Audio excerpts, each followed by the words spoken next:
우리는 지속해서 음녀와 바벨론, 짐승이 멸망당하는 것을 보게 됩니다. 예전에 로마에 이런 이야기가 있었어요. 로마는 영원하다. 그러나 아이러니하게도 로마는 영원하지 못했습니다. 로마는 그 구호가 무색할 정도로 무너졌고 사라지게 되었습니다.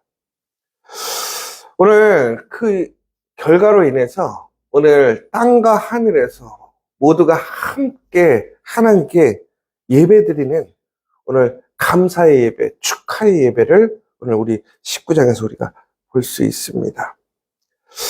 그런데 여러분, 우리가 이처럼 예배 드린다라고 하는 것은 우리가 하나님을 만나서 혹은 우리가 하나님을 경외하는 그 만남의 자리가 예배의 자리이기도 하지만 더 나아가서는 우리가 하나님을 만난다고 하는 것은 그 하나님의 속성과 능력을 우리가 인정하는 것이고 경험하는 것입니다.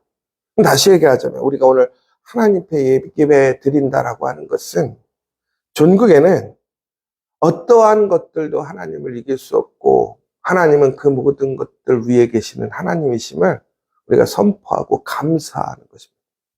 그러니까 우리가 예배 드린다라고 하는 것이 전국에는 오늘 우리가 하나님으로 인하여 승리하였다라는 것을 우리가 다시 한번 고백하는 것이고 확신하는 것입니다. 그러니까 여러분 오늘 우리가 이렇게 예배를 드릴 때마다 우리가 그냥 하나님 앞에 뭐 세상적인 얘기로 공덕을 쌓는다. 나의 어떠한 정성의 노력을 쌓는다. 이런 것이 아니라는 거예요.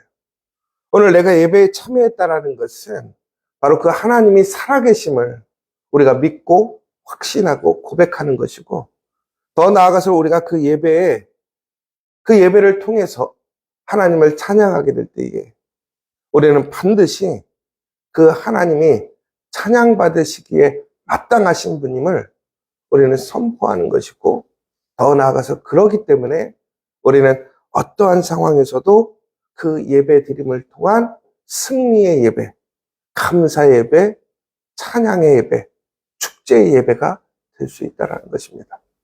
그러니까 오늘 이 아침에 여러분들이 오늘 새벽 기도, 새벽 예배에 참여하셨다고 하는 것은 다시 한번 오늘 우리의 삶을 하나님께서 지켜주시기를 소망하는 것이 아니라 이미 하나님께서 이 땅을 주관하심을 우리가 믿는 것이고 확신하는 것이고 더 나아가서는 우리가 오늘 그 하나님을 통해서 승리하였음을 우리가 찬양하고 고백하는 것입니다. 오늘 다시 한번 여러분 오늘 우리의 하루를 주님과 함께 승리하시고 그 영광에 참여하는 우리 믿음의 성도들 되시길 간절히 소망합니다. 오늘 구원과 영광과 능력이 우리 하나님께 있도다라고 고백하고 있습니다. 여러분 영원한 로마가 왜 무너졌을까요? 영원할 것이라고 믿었던 로마가 왜 무너졌을까요? 아무도 침범할 수 없었던 그 가장 강력한 성을 갖고 있었던 바빌론이 왜 무너졌을까요? 세상에 그 어떤 것도 이길 수 없고 세상의 모든 규칙과 삶의 원리를 주관하던 짐승이 어떻게 멸망당했을까요? 바로 전국에는 그 모든 것들, 가장 강력해 보이고 가장 핵심적일 것 같은 그런 것들에게는 구원과 영광과 능력이 없다라는 것입니다. 그럼 결론적으로 무슨 얘기입니까? 구원과 능력과 또한 그 모든 영광은 오직 하나님에게만 있더라는 거예요. 여러분 그래서 오늘 그들은 할렐루야로 찬양하고 있습니다. 여러분이 잘 아시는 것처럼 할렐루야가 무슨 뜻입니까? 하나님을 찬양하라 라는 것이 할렐루야라는 뜻이잖아요.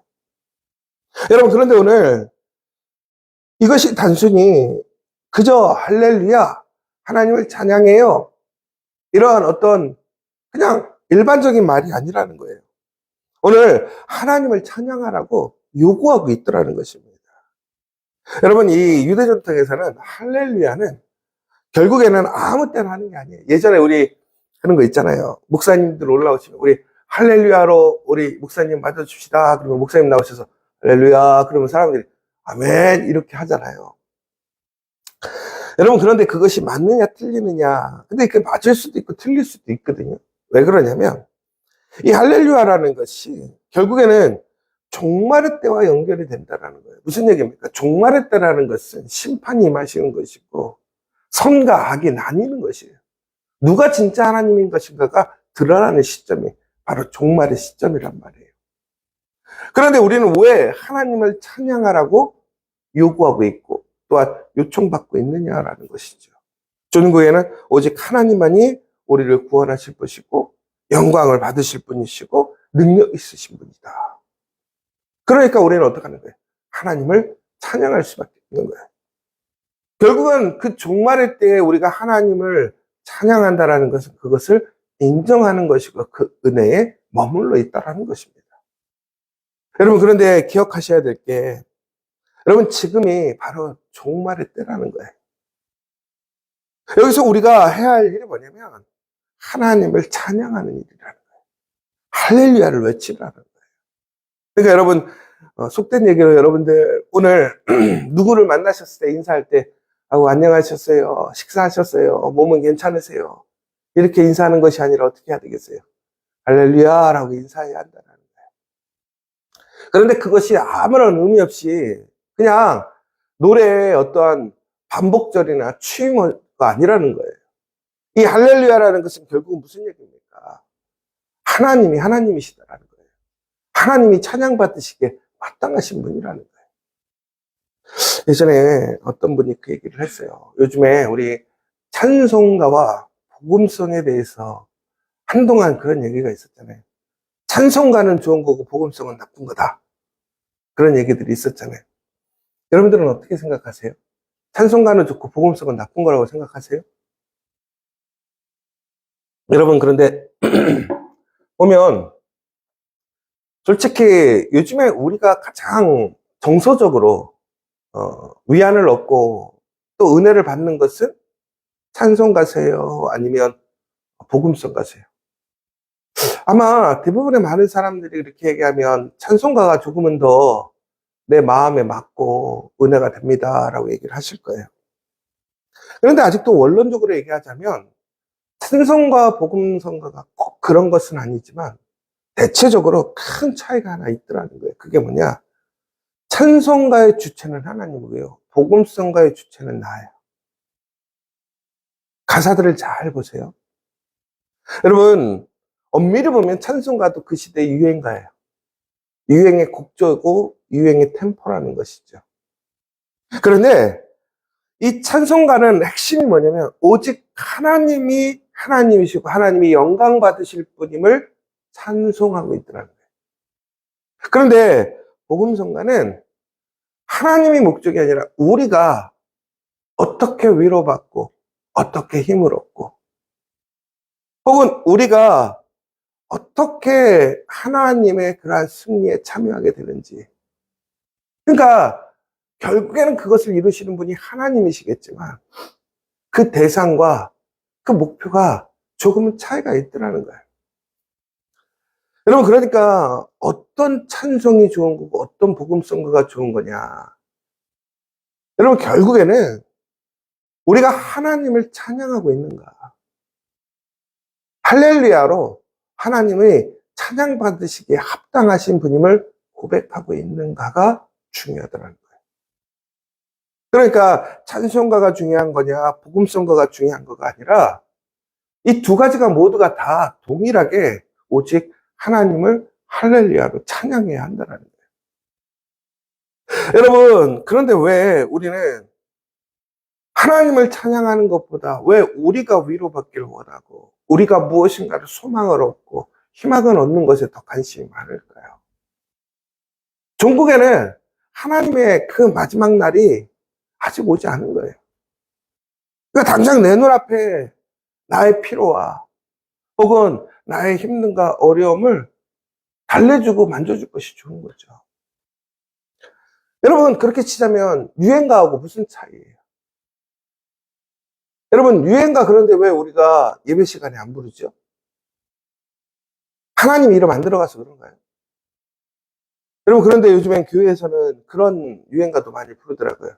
만남, 얼마나 좋은 가사예요. 그런데 가장 중요한 핵심은 뭐냐면 우리가 그것이 찬양이 아니니까 찬송가가 아닌 경우에는 그것이 어느 곳에서나 모든 사람들의 목적과 방법에 따라 사용되어질 수 있다는 거예요. 그러나 찬송은 오직 하나님만을 향한 거예요. 여러분, 제가 오늘 이렇게 계속 말씀드리는 이유는 뭐냐면 우리는 찬송을 해야 한다는 거예요. 그러니까 복음성가를 불러도 하나님을 찬송해야 되는 것이고 찬송가를 불러도 하나님을 찬양해야 한다는 거예요. 할렐루야로. 여러분의 입술에 진정한 그 할렐루야 찬양이 있기를 간절히 소망합니다. 여러분, 오늘 2절에 보면 그의 심판은 참되고 의로운지라 음행으로 땅을 더럽게 한 큰 음녀를 심판하사 자기 종들의 피를 그 음녀의 손에 갚으셨도다 라고 되어 있습니다. 그러면 이제부터 하나님이 왜 찬양받으시기 합당하신가? 우리가 처음에 보았던 것처럼 하나님은 오직 구원이시고 영광을 받으실 만한 분이고 능력이 그분에게 있습니다. 더 나아가서 하나님은 모든 세상을 공의와 정의로 심판하시고 그리고 그 모든 것은 참되고 의롭다라고 얘기하시는 것입니다. 여러분, 악한 이들이 권세 잡은 자들이 이 땅을 오염시켰습니다. 죄로. 그런데 동조하는 사람들이 이 땅의 오염을 방치시키고 깨끗하게 하지 못했다는 거예요. 그런데 우리는 그것을 어떻게 회복할 능력이 없어요. 치울 능력이 없어요. 그런데 그때 하나님께서 이 땅에 오염된 것, 죄, 불의한 모든 것을 해결하시고 치료하셨다는 거예요. 제거하셨다는 거예요. 여러분, 그러니까 이거를 이렇게 설명하면 쉬울 것 같아요. 여러분, 제가 예전에 캐나다에 있을 때 정말, 우리나라 사람들 정말 대단하다. 저는 이제 요즘에 탄핵 정국을 보면서 세계 사람들이, 한국 대단한 나라다, 이런 얘기 하는데, 저는 이런 것보다 더 대단한 일을 예전에 봤는데, 그게 뭐냐면, 여러분 혹시 그 태안에 기름 유출됐었던 사건 기억하십니까? 혹시 그때 태안에 가신 분 계십니까? 그때 놀라운 게 제가 그때 캐나다에 있었는데 분명히 뭐라고 그랬냐면 이것이 회복 불가능이라고 얘기했어요. 회복 불가능. 근데 놀라운 역사가 일어났어요. 일반적으로 사람들은 회복 불가능하다고 했는데 갑자기 사람들이 그때도 기억나는 게 그 노란 비닐로 된 그 우이 같은 거 입고 사람들이 그 태안 바닷가에 가서 뭐를 했냐면 기름을 닦아내기 시작했어요.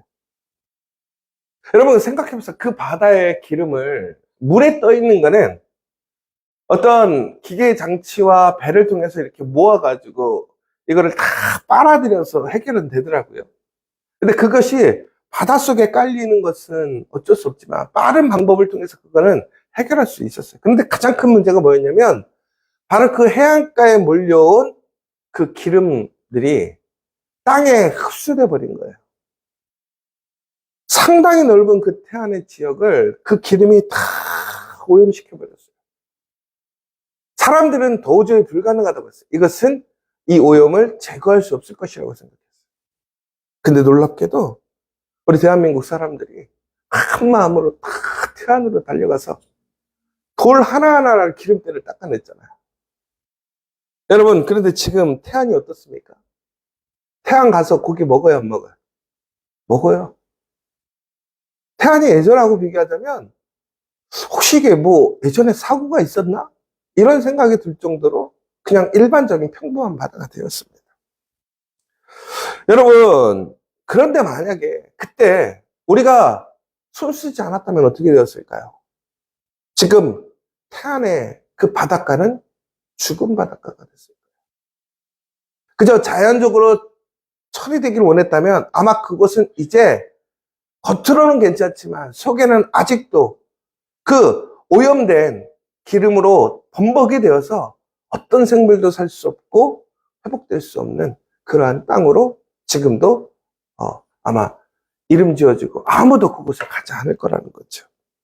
그런데 놀랍게도 그것을 살리니까 그곳에 생명이 살아나고 사람들이 살고 또한 그것을 통해서 우리는 거룩하고 존귀한 음식들을 먹고 살아갈 수 있게 된 거예요. 여러분, 하나님은요, 절대로 이 땅에 오염된 것을 놔두시지 않습니다. 그러나 가장 중요한 것은, 여러분, 이 태안의 이 오염은 놀랍게도 우리가 10년을 거쳐서 전국에는 회복시킨 놀라운 의지와 능력을 보여주는데요. 그런데 여러분, 이것 또한 기적과 같은 일이지만, 여러분, 지금 완전히 오염돼가지고, 지금도 땅에 들어가지 못하는 땅들이 있어요. 뭐냐면 바로 원자 발전소가 폭발해가지고, 원전이 터져가지고, 아직도 그것은 죽음의 땅 들어갈 수 없는 땅들이 있습니다. 가까운 일본도 그렇고, 러시아도 옛날에 그랬잖아요. 여러분, 그런데 우리가 도저히 오염돼서 도저히 회복 불가능하고 예전으로 돌아갈 수 없을 것 같다고 생각했던 일들. 그런데 하나님은 그것이 오염되어지고 죄로 물들게 되면 그것을 반드시 회복시키시고 깨끗게 하시는 분이라는 거예요. 여러분, 그러니까 얼마나 놀라운 거예요. 더 나아가서 하나님은 이 땅을 오염시키고 파멸시킨 자들을 어떻게 하셨느냐? 그냥 놔두시지 않고 갚으셨다라고 되어 있어요. 여러분, 하나님은 이 땅을 창조하셨을 때에 하나님의 모든 마음과 정성으로, 사랑으로 이 땅을 창조하셨습니다. 그리고 하나님은 이 땅을 온전히 지키시기를 원하세요. 그래서 이 땅을 지키도록 우리 인간을 이 땅에 청지기로 세우셨어요. 그런데 우리는 그 청지기의 본분을 망각하고 우리의 욕심과 우리의 어떠한 탐욕에 의해서 우리 이 땅을 황폐화시키고 죽여버리는 일이 너무나 많아요. 혹은 소수의 사람, 소수의 나라가 그 모든 것을 집중해서 갖고 그것을 오용하고 그것을 변질시키고 그것을 통해서 사람들을 굴림하고 탄압하고 억제하려고 하는 일들이 많더라는 거예요. 그런데 어떻게 되느냐? 하나님은 그것을 결코 방치하시지 않는 분이라는 거예요. 여러분, 종말이라고 하는 것은 단순히 마지막 날이 얘기하는 게 아니에요. 종말이라는 것은 다시 우리의 회복을 얘기하는 거예요. 하나님의 계획을 통한 모든 깨끗함이 이루어지는 그날을 얘기하는 거예요. 악하고 문제가 있는 자들을 심판하시고 공의와 정의 안에서 성실하게 충성스럽게 믿음을 살아갔던 자들을 하나님은 세우시고 하나님의 나라에 거룩한 그 혼인잔치에 참여케 하시는 것이 바로 그 종말의 때라는 것입니다. 여러분, 오늘 그러니까 어떻게 되느냐? 오늘 24장로와 내 생물 또한 엎드려 하나님께 경배하며 이르되 뭐라고 되어 있냐면 아멘 할렐루야 하더라는 거예요. 여러분, 결국에는 여러분 할렐루야라는 것은 아멘으로 마침을 기억하시기 바랍니다. 제가 예전에 이런 설교를 했었어요. 기도는 아멘으로 마쳐야 된다. 우리가 계속 그냥 쏟아낸다고 구한다고 끝나는 것이 아니에요. 여러분, 하나님을 찬양합시다. 하나님이 구원자이십니다. 하나님이 회복자이십니다. 얘기하고 아멘 한다는 건 뭡니까? 믿습니다. 여러분, 그 결국은 그 할렐루야와 아멘이 확증되는 사건이 뭐냐? 바로 예수님의 다시 오심의 때인 거라는 거예요.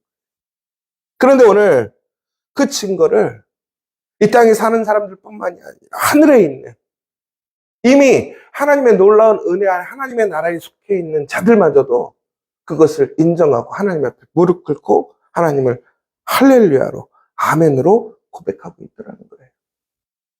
여러분, 오늘 그 할렐루야로 아멘으로 우리의 믿음과 우리의 신앙을 찬양하고 고백하는 우리 성도들이 되어야 할 줄 믿습니다. 여러분, 이제 그 소망의 현실이 전국에는 실제적인 현실이 되었고 우리의 믿음의 고백이 실제적인 현실이 되었습니다. 이것이 놀라운 하나님의 은혜인 거예요. 그러므로 오늘 우리는 어떻게 합니까? 기뻐하고 즐거워함으로 오늘 우리는 예배드릴 수 있는 거예요. 전국에는 그렇게 믿음 안에서 하나님을 찬양하는 자들은 바로 예수님의 혼인잔치에 그 하나님의 새 예루살렘, 그 새 나라와 그 새 땅에 천국에 우리는 함께 살아갈 수 있는 그 믿음의 백성으로 세워지게 된다는 것입니다. 오늘 다시 한번 우리는 그 하나님을 오직 경배할 하나님은 한 분이신 하나님이신 것을 고백하고 오늘 우리의 입술을 통해서 하나님을 기쁨으로 할렐루야로 그리고 믿음으로 아멘으로 고백함으로 오늘 이 땅에 이루어질 그 하나님의 신실하신 공의와 정의를 또한 구원을 완전히 소유하고 또한 그것을 그 은혜를 나누어 줄 수 있는 우리 저와 여러분 되시기를 간절히 소망합니다. 이 시간 우리 함께 기도했으면 좋겠습니다. 여러분 연말 연시가 되었습니다. 우리에게는 갈수록 소망보다는 우리의 현실의 어떠한 불안한 모습 속에서 우리는 좌절하거나 혹은 이 상황에서 우리에게 유익이 되는 것이 무엇인지 단기적 유익과 이익에 관심이 많은 것 같습니다. 제가 한 그림을 봤어요. 운동해라. 두 가지의 삶이 달라진다. 한 삶은 100살까지 건강하는 삶이었고 한 삶은 병상에 누워서 시름시름 앓다가 그러다가 죽어버리는 모습을 보게 돼요. 여러분 오늘 우리가 하나님을 찬양하고 기뻐한다는 것은 오늘 이 땅에서 우리가 살아가는 동안 우리가 어떻게 살아갈 것인가 결정되어진다는 거예요. 비록 내 삶이 수많은 시련과 고난이 오고 환란의 풍파가 분다 할지라도 우리가 하나님을 찬양하고 하나님의 하나님 되심을 인정하고 고백하고 언제나 아멘으로 그 믿음의 고백을 마치게 될 때에 우리의 삶은 결코 무너지거나 쓰러지지 않고 그 악한 강력한 세력들의 소나기에서도 우리는 보호받고 하나님의 은혜로 나아가게 됨을 기억하시기 바랍니다. 오늘 이 시간 다시 한번 하나님 앞에 그 은혜로 이 땅의 모든 것을 회복시키시고 오염된 것을 새롭게 하시고 일으키시는 하나님을 기억하시고 그 하나님의 손길이 오늘 우리의 가정, 우리의 일터, 우리 공동체, 우리의 나라, 온 세계도 하나님께서 새롭게 하시고 깨끗하게 하실 능력이 있고 그렇게 하실 것을 믿으며 소망하며 우리 간절히 기도하는 이 시간 되었으면 좋겠고 특별히 그래서 하나님 이 나라와 이 민족을 불쌍히 여기셔서 깨끗하게 해달라고 하나님 이 사회와 또한 문화가 병들고 오염시켜서 도저히 소망을 갖지 못하게 하는 상황으로 가고 있는데 하나님께서는 이것을 또한 새롭게 하실 능력이 있습니다. 하나님 우리의 자녀들을 이 세상 가운데서 지켜주시고 이 세상의 문화와 이 세상의 힘을 바꾸게 해달라고 이 시간 간절히 기도하시는 시간 되었으면 좋겠습니다. 두 번째는 우리 고백 예배가 있습니다. 여러분 하나님을 찬양하는 것은 그저 노래 부르는 것이 아닙니다. 순간적인 위로를 받는 것이 아닙니다. 하나님이 하나님이시기 때문에 그렇습니다. 그 하나님은 우리를 죄에서 구원하시고 또한 우리에게 소망과 빛이 되시기 위해 예수님을 보내주셨습니다. 여러분 그 성탄절 그 고백의 예배를 통해서 우리가 정말 그 은혜를 하나님께 찬양하는 시간 되도록 더 나아가서는 하나님 앞에 존귀한 하나님의 그 영혼을 그 귀한 생명들을 인도함으로 하나님을 찬양하고 높일 수 있는 시간이 될 수 있도록 우리 또한 고백 예배를 위한 작정자들 또 작정을 위해 힘쓰고 있는 우리 모든 교우들을 위해서 기도해 주시고 마지막으로 우리 전주재 집사님 어머님 또 우리 정원환 전사님 또 그 밖에 많은 교우들 영육간에 아프고 또 상처난 것이 있습니다. 하나님의 놀라운 치료하심을 통해서 회복이 빨리 이루어질 수 있도록 또한 그 가운데서 하나님의 신실하신 구원과 은혜를 능력을 체험하고 그 은혜를 증거를 나눠줄 수 있는 일들이 일어날 수 있도록 이 시간 기도해 주시고 우리 옆에 있는 교우들 한 사람 한 사람을 위해서 더 기도해 주시면 감사하겠습니다. 우리 주기도문으로 예배를 마치도록 하겠습니다. 하늘에 계신 우리 아버지, 아버지의 이름을 거룩하게 하시며 아버지의 나라가 오게 하시며 아버지의 뜻이 하늘에서와 같이 땅에서도 이루어지게 하소서. 오늘 우리에게 일용할 양식을 주시고 우리가 우리에게 잘못한 사람을 용서해 준 것 같이 우리 죄를 용서해 주시고 우리를 시험에 빠지지 않게 하시고 악에서 구하소서. 나라와 권능과 영광이 영원히 아버지의 것입니다. 아멘.